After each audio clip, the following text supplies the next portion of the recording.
Alright, I know I'm a little bit late to the party, but I just had a comment on the new Xbox One X that was announced at E3 this year. So, in case you missed it, Xbox One X is the official name of the Project Scorpio that they've been kind of going on about for a while. And I think Project Scorpio was a pretty cool name, Xbox One X. But it's going to be pretty dang powerful, but also pretty expensive. And they said it's going to be smaller than the Xbox One S, and it's going to play 360 games, backwards compatible, all Xbox One games, 4K Blu-rays, and I think they said they're going to even try and play original Xbox games, backwards compatible. But it's going to be kind of like the PS4 Pro, how it's not just for 4K gaming. It will kind of power up some regular Xbox One games, and the resolution will like be super sample. It'll like upscale to 4K and then down sample sort of, and then so it's still better textures sort of, and then increased frame rate and all that junk. I'm looking at an article from Ars Technica. I'll leave a link in the description for that. And the biggest improvement, at least according to the specs, well, I don't know if I'd say the biggest improvement. You know, the CPU and GPU, well, CPU's a kind of improvement from Xbox One S and Xbox One. GPU is a huge improvement, and then the memory, instead of using that old DDR3 RAM, which they have been using, they switched to GDDR5 RAM, and then you're going to be using 12 gigabytes of that stuff. I believe only 9 was going to be for games, but still, that's quite a lot. Well, they're going to also need it for 4K gaming and all that stuff. But, I am still not really sold on this, because it's going to be $500 at the end of this year, November 7th, I believe they said.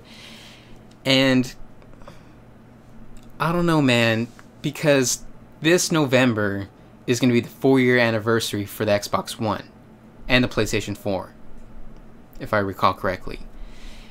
And they already got a PS4 Pro, and now the Xbox One X, which is just an upgraded model of the Xbox One and the PS4.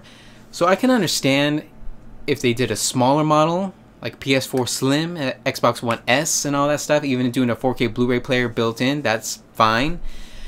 But doing a whole new model like this, with upgraded hardware and everything, but still saying it's still part of this generation and the life cycle and stuff, I just think it's kind of stupid, and it kind of hurts the whole console structure. Because I think if they just waited one more year and released an entirely new console, it would have been fine. Because Nintendo has done that consistently, 5-year life cycle or whatever, and then do a new console. And I know a bunch of people would be like, oh yeah, but Nintendo was always behind in hardware and all that stuff, and they're always playing catch up. But that doesn't really matter, because their Xbox One and PS4 were still kind of behind in tech specs. Because from Xbox to Xbox 360, PlayStation 2 to PlayStation 3, that was a huge leap in technology, and they rode that out for like 10 years. And even that life cycle was way too long. Even though it was a huge leap, that was just way too long, and you can see that they're just, you know, struggling to run new games at that same old stuff. Because of course 720p, 1080p gaming and stuff like that, it could still be done, but they had to make some sacrifices, like on anti-aliasing and just a bunch of other different things to make sure those systems can run it.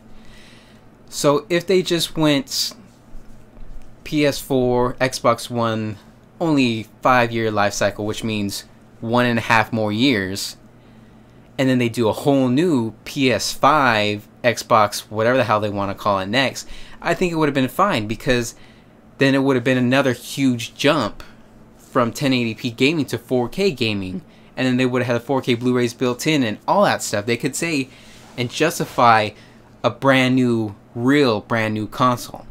But instead they go, oh well, it's kind of like just a little leap up, but it's still in the same life cycle, still in the same console generation and all that. I just think it's BS. But that's my personal opinion. You can always leave a comment below and tell me what your thoughts are on this whole Xbox One X even the PS4 Pro. But I've already made a whole separate video for the PS4 Pro back when it was announced, like a year ago or whatever. So it's going to be the 4-year anniversary of the Xbox One, and they're coming out with Xbox One X. So what do you guys think about that? And for $500 US. I really don't know if I'm going to get it, because I already have a gaming PC that does 4K gaming and all that. So we'll just have to wait and see. Maybe I'll get it, maybe I won't. But that's all I got to say. Again, leave a comment if you have any thoughts on the matter. And I guess that's it, so see you guys later.